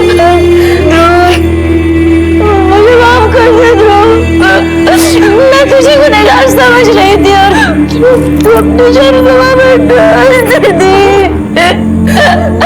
ध्रुव, भैया मुझे माफ कर देना भैया, मैं तुम्हारे बेटे का ख्याल नहीं रख पाई, ना तो अच्छी बहन बन पाई, ना अच्छी बुआ।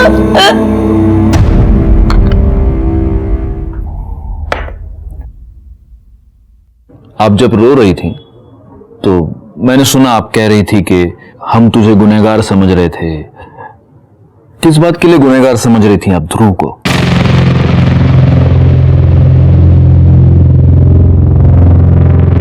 देखिए, आप हमसे कुछ भी मत छुपाइए, क्योंकि अगर आप हमें नहीं बताएंगी तो हम ध्रुव के कातिल को कभी पकड़ नहीं पाएंगे। बताऊंगी साहब, सब कुछ सच सच बताऊंगी। मैं नहीं डरती किडनैपर विडनैपर से, और वैसे भी भगवान का आशीर्वाद रहा ना तो मेरी बेटी जरूर मिलेगी, सही सलामत मिलेगी मुझे।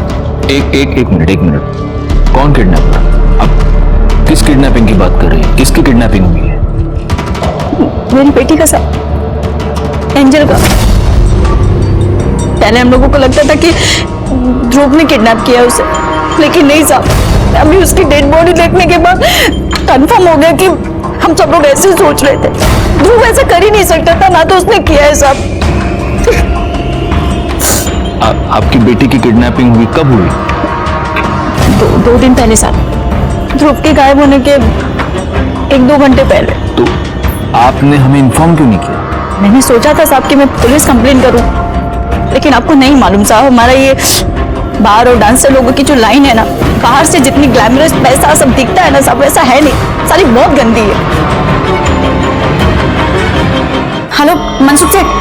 अरे मैंने बोला था ना वीकेंड पे तो मिलने वाले, फिर अभी वीकडेज में क्यों फोन किया? पैसा चाहिए क्या? अरे नहीं बाबा, मेरी बेटी गायब हो गई है, सब जगह ढूंढ लिया, यहाँ वहाँ कहीं भी पता नहीं चला। मैं सोच रही पुलिस कंप्लेन कर दूं। अरे मरवाओगी क्या? डांडी थी जो? अरे तू पुलिस में कंप्लेन करेगी, पुलिस तेरे घर पे आएगी, फिर पूछताछ करेगी कि घर किसका है, फिर तू बोलेगी ये घर मेरा है, तो फिर पुलिस मेरे घर पे आएगी, मेरी पूछताछ करेगी, फिर बीवी को ये पता चलेगा कि मैंने एक बार डांसर को रखेल बना के रखा है। अरे तू समझती क्यों न थी? मेरी बदनामी होगी, सर्कल में बदनाम हो जाऊंगा, घर में बदनामी होगी। एक काम करो, फिरोती के लिए फोन आने दो, वो जितने पैसे मांगेंगे ना उनके मुंह पे मार देंगे और एंजल को छुड़वा लेंगे, ठीक है? बस इसलिए मैंने पुलिस कंप्लेन करने का प्लान ड्रॉप कर दिया साहब। आपकी बेटी की उम्र? 6 साल की है साहब, और उससे दमा की बीमारी है साहब। ये तो बहुत सीरियस है। हाँ साहब, लेकिन अभी वो ठीक है, ऐसा किडनैपर ने बोला। मतलब आपको किडनैपर का रैंसम कॉल आया था? हाँ आया था साहब, 2 बार आया था। पहला कॉल तब आया था जब ध्रुव हमारे साथ था। बुआ अब परेशान मत हो, सब ठीक हो जाएगा। क्या ठीक हो जाएगा? हेलो, तुम्हारी बेटी हमारे पास है, 10 लाख तैयार रखना। Hello, hello. और दूसरा कॉल? दूसरा कॉल ध्रुव के गायब होने के बाद आया था सर। हम लोगों को लगा कि ध्रुव ने ये सब किया, किडनैपिंग करवाई, क्योंकि दूसरा कॉल थोड़ा अटपटा था साहब।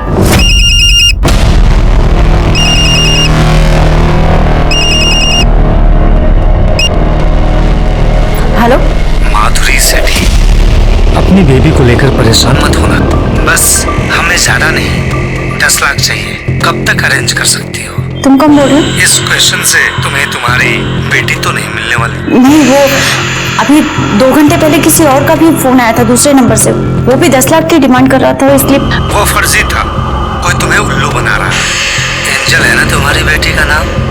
हाँ, देखो उसको ना अस्थमा है, वो पंप के बिना। डोंट वरी, हम उसका वो इनहेलर ले लेंगे। बस तुम 10 लाख की जल्दी से जल्दी अरेंजमेंट कर लो। आप अपनी बेटी की फोटो यहाँ दे दीजिए और वो दोनों नंबर्स भी दीजिए जहां से आपको फिरौती के लिए कॉल आया है। हम जल्दी से जल्दी आपकी बेटी को ढूंढ लेंगे। अच्छा एक बात बताइए, ये सब लोग? साहब ये मेरी बड़ी बहन है शिल्पा, उसके हस्बैंड, और ये हनी मेरे साथ काम करती है। इनके अलावा आपके घर में और कौन? कोई नहीं है साहब, माँ बाप बहुत पहले मर चुके। एक बड़ा भाई था, नागपुर में रहता था, तो उसका भी कार एक्सीडेंट में उसकी बीवी के साथ। ध्रुव उनका ही बेटा था साहब, जो हमारे साथ रहता था। और आपके हस्बैंड? मेरी शादी नहीं हुई साहब। सॉरी, एंजल के फादर? वो मैं कंफर्म नहीं बता सकती साहब, उस टाइम पे। आप प्लीज अपना फोन मुझे देंगे? डरिए नहीं, हम सिर्फ आपके फोन में एक ऐप फिट करेंगे। आपको किडनैपर का जब भी फोन आएगा हमें तुरंत पता चल जाएगा। प्लीज। हेलो, तुम्हारी बेटी हमारे पास है। 10 लाख तैयार रखना, कब कहाँ देने हैं बता देंगे। हेलो, माधुरी सेठी, अपनी बेबी को लेकर परेशान मत होना, वो हमारे पास है। बस हमें ज्यादा नहीं, 10 लाख चाहिए। कब तक अरेंज कर सकती हो? तुम कब बोल रहे हो? इस क्वेश्चन से तुम्हें तुम्हारी बेटी तो नहीं मिलने वाली। गायकवाड़, ये दोनों फोन कॉल्स अलग अलग लोगों ने किए हैं। जी सर, दोनों की आवाजें अलग हैं और बात करने का तरीका भी अलग है। सर एक ये हो सकता है कि इस किडनैपिंग का मास्टरमाइंड ध्रुव हो, और ध्रुव के मर्डर के बाद किडनैपर्स में फूट पड़ गई और अब अलग अलग फोन कर रहा है। ये भी हो सकता है कि जिसने इस एंजल को किडनैप किया है उसी ने ध्रुव का मर्डर भी किया है। ध्रुव को रख के कोई फायदा नहीं था इसलिए ध्रुव को मार दिया, और अब एंजल को रख के फिरौती की रकम वसूल करना चाहता है। मतलब अगर हमें एंजल का किडनैपर मिल गया तो हो सकता है ध्रुव का कातिल भी मिल गया। पता नहीं साहब, अचानक से ये सब क्या हो गया। मेरा ध्रुव दुनिया छोड़कर चले गया। मेरी बेटी का कुछ पता नहीं चल रहा, कुछ समझ में नहीं आ रहा साहब। मेरी बेटी को ढूंढ दीजिए, पता नहीं कहाँ होगी, कैसी होगी।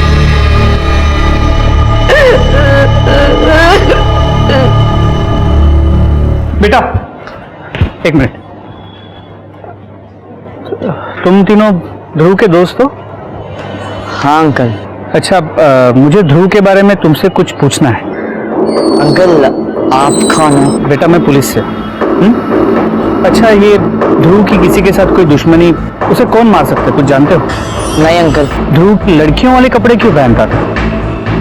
अंकल उसे डांस का बहुत शौक था, फिर वो जब अपनी बुआ के यहाँ रहने आया तो यहाँ डांस की रेगुलर प्रैक्टिस होती थी। लेकिन ये डांस का लड़की बनने से और ये लड़कियों के कपड़े पहनने से क्या कनेक्शन है? अंकल उसे लगा वो अपनी बुआ की तरह बार डांसर बन के बहुत पैसे कमा सकता है। तो फिर वो कपड़े किसके हैं जो वो पहनता है, उसकी बुआ के? नहीं सर, वो उसके घर में रहती है ना, हनी, उसके थे। तो ध्रुव ने जो ड्रेस पहनी थी वो ड्रेस तुम्हारी थी? हाँ सर। ध्रुव को ये लड़कियों वाली ड्रेस पहनाना, ये पूरा आइडिया तुम्हारा था? नहीं सर, एक दिन जब मैं अपने घर पर थी और नहा रही थी तो ध्रुव घर पर आया था और सर खुद ही उसने ये ड्रेस ट्राई कर ली थी। ध्रुव, सॉरी दीदी, मैं इसको अभी निकाल। अरे नहीं नहीं नहीं, बहुत अच्छा लग रहा है। तुम्हें क्या लगता है हनी, ध्रुव को किसने मारा होगा?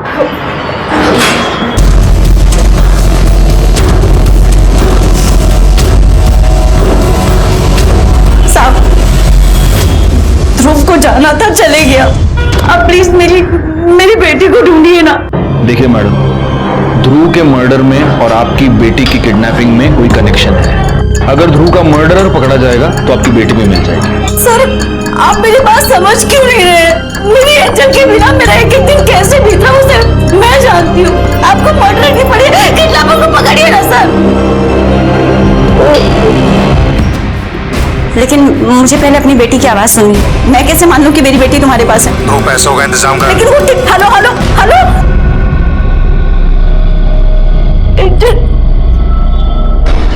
तबीयत ठीक है, जैसे ही बोलेगी फोन करता हूँ। तो पैसों का इंतजाम कर। सर ये आवाज उस किडनैपर की लग रही है जिसका कॉल सबसे पहले आया। मतलब ध्रुव गायब होने से पहले। और वो जो दूसरा कॉल था उसने दोबारा कभी फोन नहीं किया। नहीं, समथिंग इज रॉन्ग गायकवाड़। मुझे लगता है कि रियल किडनैपर एक ही है जिसके पास ये एंजल है। मुझे बताओ, इसका पहला फोन कॉल कैसे आया था? सर उसने पहला कॉल पब्लिक फोन बुथ से किया था। अच्छा, और वो जो दूसरा कॉलर था उसने दोबारा कभी फोन नहीं किया। तो दूसरे किडनैपर ने अपना कॉल इंटरनेट कॉलिंग के थ्रू किया था, लेकिन उसका आईपी एड्रेस हम अब तक ट्रेस नहीं कर पाए। ये जो पब्लिक फोन बूथ है इसके आसपास के सारे सीसीटीवी कैमरे की फुटेज चेक करो। सर वहाँ आसपास कोई भी सीसीटीवी कैमरा नहीं मिला, और एंजल और ध्रुव की फोटो भी हमने आसपास लोगों को दिखाई, लेकिन किसी ने भी उन्हें पहचाना नहीं। एज अ पुलिस ऑफिसर ये केस मेरे लिए टेस्ट था। एक छोटी बच्ची एंजल की जान खतरे में थी, उसे किडनैपर से छुड़वाना मुझे प्रायोरिटी लग रही थी, लेकिन तभी ध्रुव मर्डर केस में हमारे सामने कोई लीड आ जाती और हमारा ध्यान उधर बढ़ जाता। आखिरकार हमने ये सोच समझकर डिसाइड किया कि हम एंजल को छुड़वाने पर ही पूरी तरह से कंसंट्रेट करेंगे, और तभी हमारे सामने एक ऐसी लीड आई जिसकी वजह से हमें थोड़ी बहुत मदद मिली। मैडम कहिए, मुझे बड़े इंस्पेक्टर साहब से बात करनी है। बोलिए।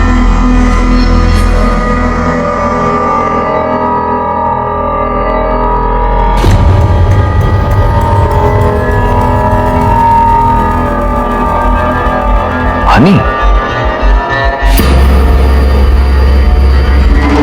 क्या बात है? सर जब लास्ट टाइम आप मुझसे मिले थे तो मुझे कुछ बात बतानी थी आपको, लेकिन मैं कुछ बताती तब तक माधुरी दीदी वहां आ गई थी। सर ध्रुव को शक था कि एंजल की किडनैपिंग ओम जी ने की है। क्या बात है ध्रुव? हनी दीदी, आपने नोटिस किया जब ओम फूफा जी घर से बाहर गए थे उसी बीच में किडनैपर्स का फोन आया। हाँ, मुझे लगता है ओम फूफा जी ने किडनैप करवाया एंजल को। फिर ध्रुव ने क्या किया? सर फिर ध्रुव ने डिसाइड किया कि वो ओम का पीछा करेगा, लेकिन सर मुझे बहुत डर था कि कहीं ध्रुव को कुछ हो ना जाए, इसलिए सर मैंने ध्रुव को लड़की बनाया ताकि ध्रुव पर कोई शक ना करे। शिल्पा, मैं जरा नीचे जाके आता हूँ। हेलो ध्रुव, ओम जी निकल चुके, तुम भी निकलो। लेकिन ये बात तुमने माधुरी को क्यों नहीं बताई? सर हमें पहले सिर्फ ओम जी पर शक था, हम पहले इस बात को कंफर्म करना चाहते थे, लेकिन ध्रुव की मौत के बाद यकीन हो गया कि ओम जी ही गलत है, क्योंकि ध्रुव ही लड़की बनकर उसका पीछा करने गया था। मतलब ये हो सकता है कि ध्रुव का मर्डर ओम ने किया? हो सकता है सर, क्योंकि सर ध्रुव के मर्डर के बाद मैं माधुरी दीदी से बात करने गई थी। किधर जा रही थी? मैं जा रही हूँ माधुरी दीदी को तुम्हारा सब सच बताने के लिए। तो सबको सच्चाई बताएंगे, रुक।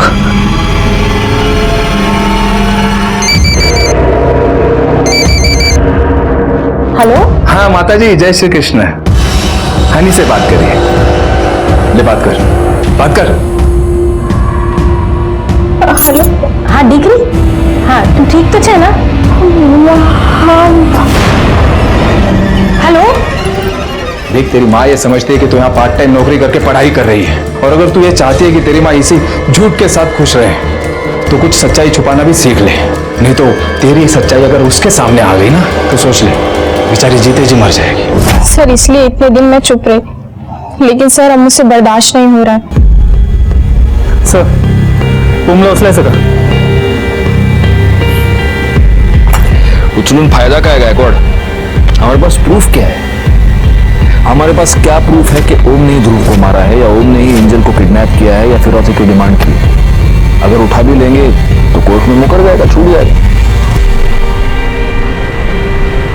उसको रेड हैंडेड पकड़ना पड़ेगा।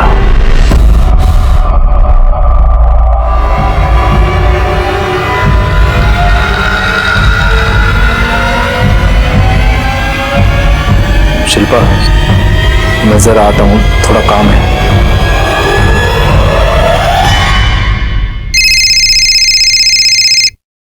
हेलो।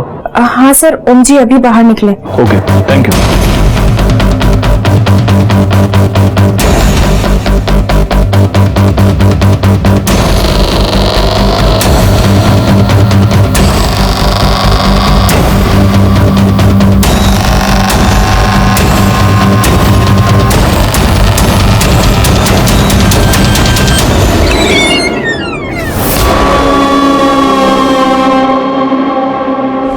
2-3 घंटे होश में रह ले।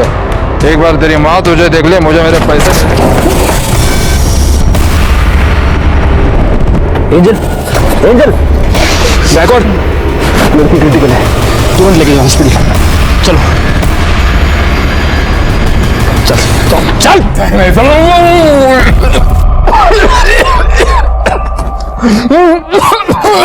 पानी दीजिए सर, पानी दीजिए सर। एक छोटी सी बच्ची के जान के साथ खिलवाड़ किया तूने। सिर के बख्ता का एक खाला तोड़ना मिर्चा।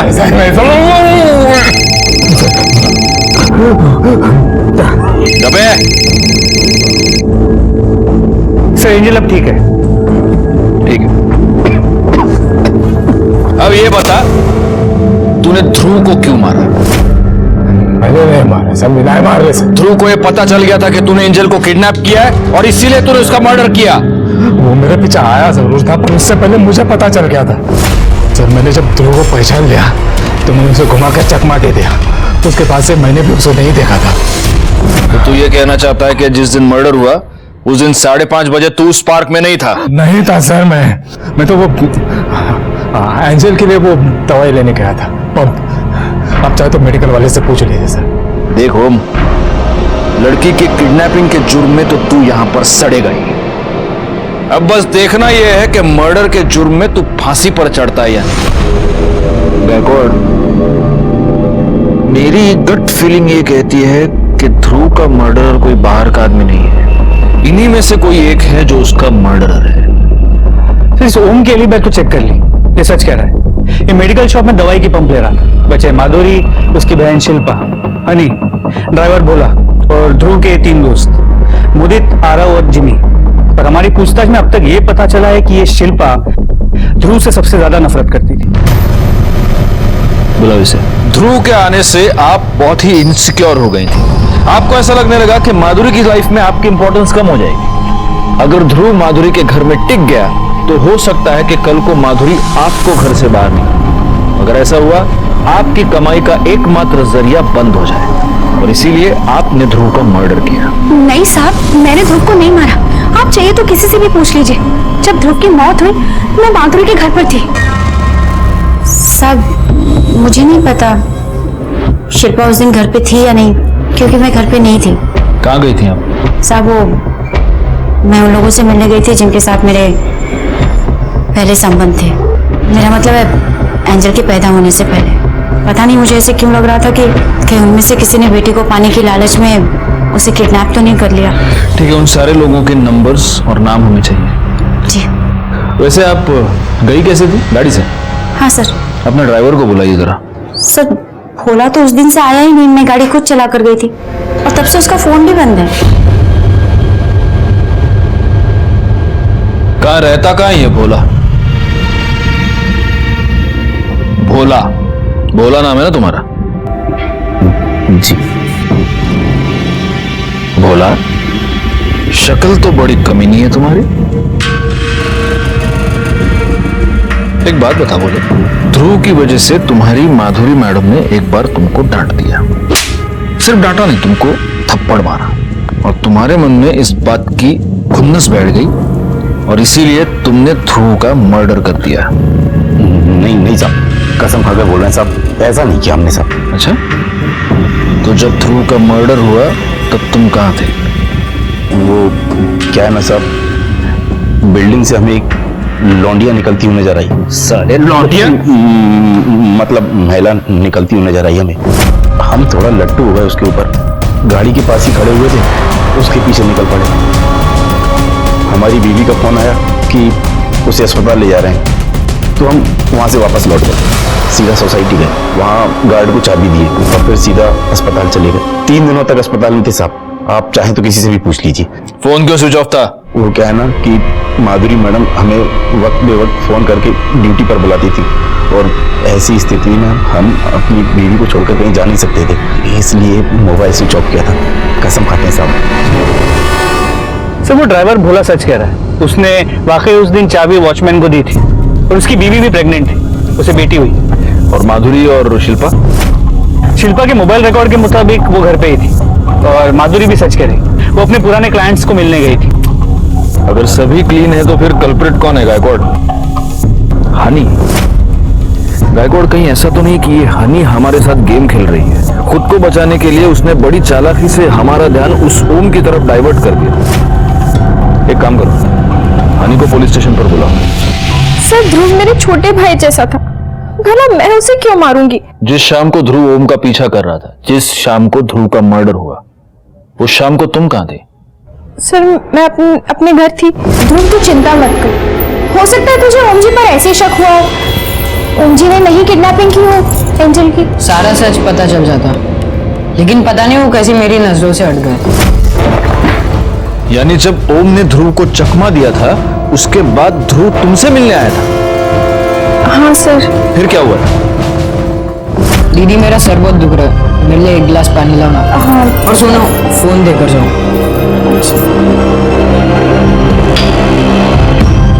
क्या तुम्हें वो नंबर याद है जिस नंबर पर ध्रुव ने तुम्हारे फोन से कॉल किया था?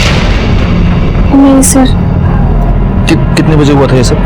सर लगभग यही कोई 4:45 बजे। 4:45 मतलब ध्रुव के मर्डर से आधे घंटे पहले। एक काम करो गायकवाड़, इसके कॉल डिटेल्स निकालो और देखो कि मर्डर वाले दिन 4:45 बजे के आसपास इसके फोन से किसको कॉल किया है। सर। हाँ शोभा। नहीं आज लेट हो जाएगा, लेकिन खाना मैं घर पर आकर ही खाऊंगा। अरे बाहर कभी कुछ खाता हूँ क्या मैं? हाँ चलो रखो सर। हाँ सर हनी के कॉल रिकॉर्ड्स, इसके मुताबिक ध्रुव ने हनी के फोन से जो कॉल किया था वो अपने दोस्त आरव को किया था। सर इसके अलावा एक और इंटरेस्टिंग बात पता चली है, ये आरव, मुदित और जिमी, इन तीनों के फोन सोसाइटी में ही 5 बजे स्विच ऑफ हुए थे एक साथ। जी सर। इन तीनों के फोन 5 बजे एक साथ स्विच ऑफ हो गए और 5:30 बजे ध्रुव का मर्डर हो गया। गायकवाड़, इन तीनों को उठा कर लाओ।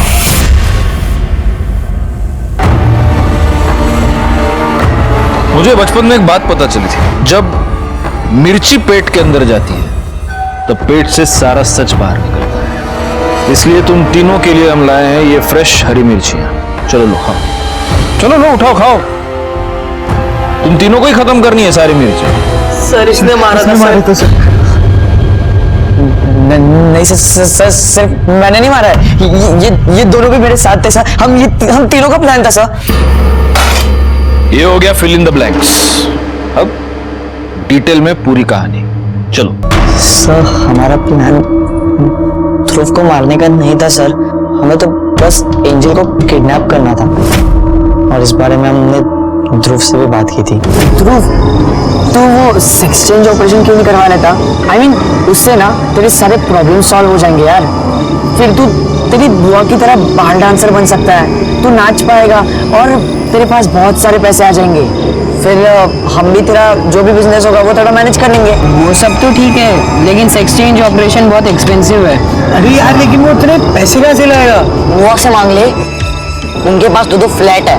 बुआ पहले से ही मेरे लिए बहुत कुछ करती है, उनसे मांगना ठीक नहीं होगा। ठीक है, हम एक काम करते हैं, वो जो तेरी छोटी बहन है ना जो घर में रहती है, एंजल, उसका किडनैप कर लेता है। बट आई स्वेयर सर, हमने एंजल का किडनैप नहीं किया सर।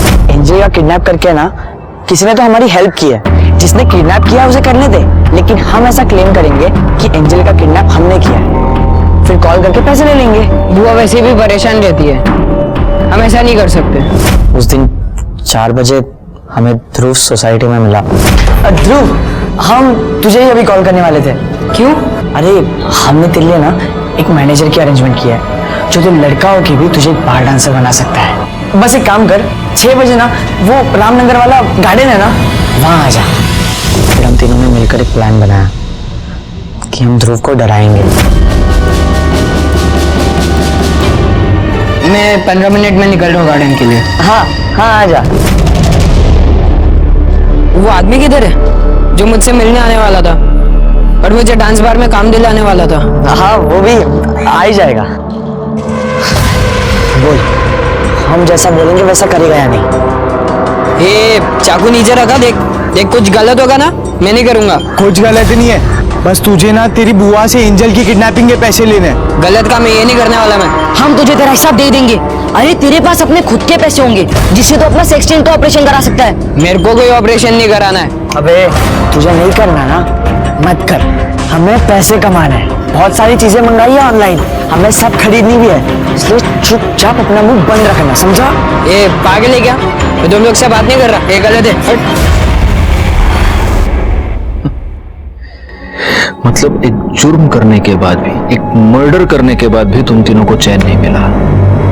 तुमने माधुरी को रैंसम कॉल किया। हमें ज्यादा नहीं, बस 10 लाख चाहिए।